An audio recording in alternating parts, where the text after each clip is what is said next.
Today we are tackling a figure who, and this is no exaggeration, laid the moral and governmental foundation for, what, a quarter of the world. At least. We're talking about Confucius, or as history knows him, Confucius. And to really get the scale of his impact, you have to think of him on the level of, say, Jesus or the Prophet Muhammad. And that's precisely the comparison. His philosophy, it became the operating system for governance, for how to live across China, Japan, Korea, Vietnam, and for over 2,000 years. Which is what makes this so fascinating, because our goal today is to get past that, that image of the wise old sage with the long beard. We want to find the man, his very real struggles, his political failures, and figure out how his core ideas, we're going to talk a lot about Ren and Lai, somehow became the official state ideology of China from the 2nd century BCE all the way to the 20th century. And here's the first big paradox you have to grapple with.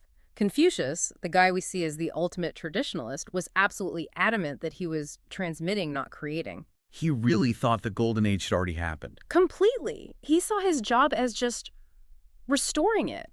But in the process of reworking those old ideas, of giving them this new moral power, what he did was, well, it was utterly revolutionary for his time. And what a time it was. This is the tail end of the spring and autumn period. So for you listening, just picture intense political chaos, constant warfare. Exactly. His search for order wasn't some academic exercise. It was a desperate, very practical reaction to a world that was literally falling apart at the seams. Which, I guess, brings us to his own life story. It starts with a lot of drama. Oh, it does. His family, they were from an old aristocratic clan. They could trace their lineage all the way back to the Shangyin dynasty, but they lost everything. Because of politics. Politics and violence. They had to flee their home state of Song and go to Lu, where Confucius was born, after this just shocking incident. The story is just wild. Yeah. There's this powerful minister who has a relative murdered just so he can take his wife. Yes, and the woman was famous for her virtue. She refused to be taken, and, well, she hanged herself. The whole clan had to get out of Song after that. So you can imagine this early exposure to the complete breakdown of order must have shaped him. Absolutely. So they get to Lu, and his family is basically starting from scratch. Right. His father, Xu Lianqi, was this legendary soldier, a commandant, huge guy, famous for his strength. But he was old, almost 80, when he married Confucius's very young mother. And then tragedy strikes again. Confucius's father dies when he's only 3. Orphaned at 3.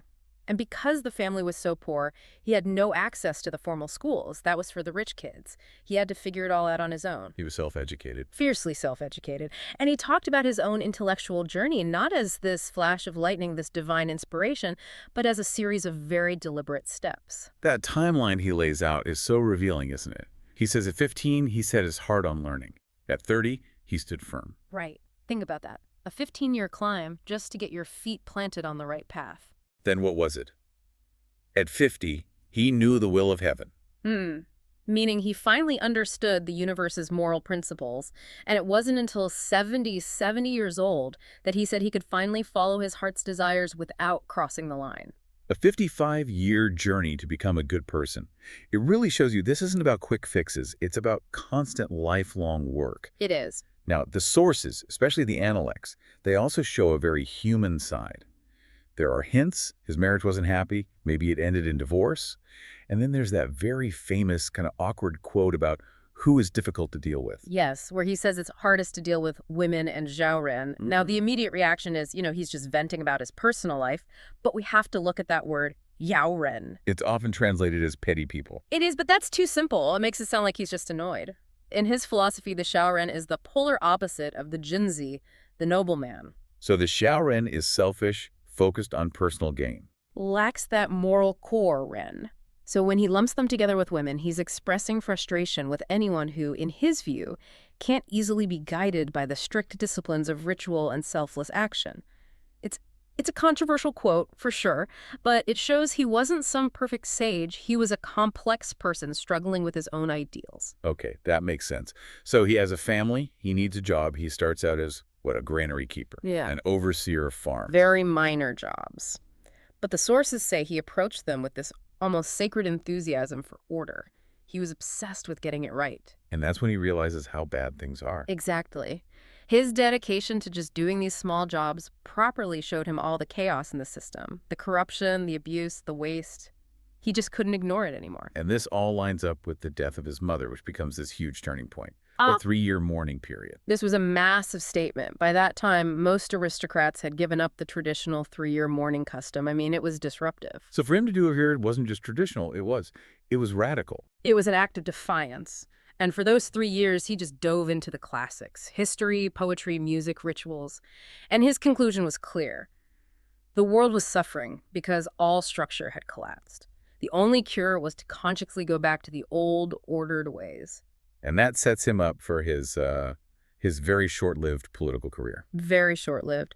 Around 497 BCE, he's made governor of Zhongdu, and he immediately starts putting his ideas into practice. Agricultural reforms, land redistribution. He even went after corrupt officials. He did.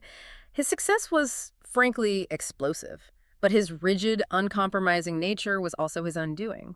And this leads to the most controversial moment of his career. The execution of his political rival, Xiao Zhenmao. Yes. How does the sage of humaneness justify executing an opponent? Well, for him, the preservation of the Tao, the correct moral order for society, it overrode everything else. He argued that Xiao Zhenmao was a poison, a source of all things malevolent. So not just a political opponent, but an existential threat to the state. In Confucius's mind, yes.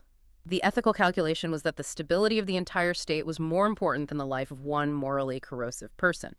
It's a harsh view, but it shows how seriously he took the idea of governance. But his patrons, the Duke of Lu, they got tired of him. They did. He was too blunt, too moralistic. He was forced out, and he spent the next 10, maybe 14 years just wandering with his disciples, looking for a ruler, any ruler who would listen to him. And he never found one. Never. He was mocked. He was threatened with his life. It was a total political failure.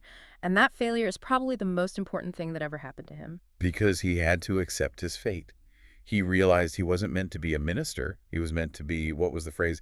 Heaven wants our teacher to be a bell. A bell. A moral alarm clock for a sleeping world. He had to redefine his entire purpose. He realized his real influence wouldn't come from a government office. It would come from his teaching. And that teaching all centers on creating the ideal person, the Jinzi, or noble man. And the core quality of that noble man is Ren. Which is so hard to translate. We say humaneness or benevolence, but it's more active than that. Confucius himself said it just meant to love people, but that love has to be expressed through very specific, intentional actions. It's not a feeling, it's a practice. Exactly. And he breaks it down into 5 qualities you have to have. First, reverence, so people respect you. Second, courtesy, so they support you. Third, truthfulness, so they trust you. And the last 2 are interesting. Shrewdness and kindness. Right. Shrewdness or acuity, so your good intentions actually work. And kindness, so you can actually lead people for the good of society. It's about being effectively good, not just passively good. It's goodness with a political purpose. It is. Yeah. And when he was asked to boil his entire teaching down to a single word, he chose shu, mutual reciprocity. A golden rule. His version of it, yeah. Do not do to others what you do not wish for yourself. It's all about recognizing your shared humanity with others, your shared Ren. But Ren is the internal engine. It needs an external framework to operate in, and that's law. Lie, ritual, propriety, etiquette. It's just as important. The word originally meant the special shoes you wore for religious rites. So it's about prescribed behavior. It's the visible external form of your internal morality. It's the blueprint for harmony. And the 2 are linked. You can't have real lie without Ren. If you just go through the motions, it's empty, it's fake. And he had those great examples, didn't he? To show why lie is so necessary. He did. He said reverence without lie just becomes fussiness. Caution without lie becomes timidity. Boldness without lie leads to trouble. And straightforward honesty without lie is just rudeness. Lie is the social grace that allows virtue to actually function in the world. You can see why later dynasties just grabbed onto this. Yeah. It's a manual for governance. It is. He said, if the higher-ups adhere to lie, the people are easy to govern. For him, to govern was simply to act correctly. Lie became the operating code for the entire imperial system for centuries. It's where we get that phrase, Chinese ceremonies. It's all one system. You start with poetry, you structure yourself with lie, and you complete it all with music for harmony. And he was so practical, he taught 4 things: writing, rules of conduct, loyalty, and sincerity. He just refused to talk about things you couldn't act on. Personal gain, wild theories. Spiritual matters, which leads to that famous quote. We do not know what life is. What can we know about death? He kept the focus right here, on Earth, on what we can do now to be better. The whole point of life for him was that search. That's why he could say, if on the morning you know the correct path, the Tao, you may die by sunset. The search itself gives life meaning. But, for all his wisdom, his final years were filled with just profound sadness. He lost his son, and then his favorite student, Yan Yuan. He was devastated. That loss was apparently just crushing for him. He spent his last years finishing his historical chronicle, the Chunky, believing that's how history would judge him. And his life really is the ultimate paradox. He was a total political failure. A complete failure by his own standards. He wandered for years, was mocked, was in danger, and yet the ideas he developed in that failure went on to shape a civilization for 2 millennia. His search for the Tao, for order in the chaos, that became his legacy, not some ministerial post. And his dying words, they say so much about him. He wasn't worried about his own legacy. Not at all. He was worried about the future. He asked, who after my death will take the trouble to continue my teaching? That question shows his deepest fear, that the knowledge would die with him, that the bell would stop ringing. And that really is the question for us, isn't it? If Confucius felt the need for a bell back then to warn against the chaos and selfishness, the jiaoren of his time, what are the chaotic elements in our own world that demand a noble person, a Junzi, and the constant study of Li today? The chaos is still here. It just wears a different mask. We'll leave you with that thought. Join us and keep your curiosity well fed. Who knows? The next video might be exactly what you didn't know you needed.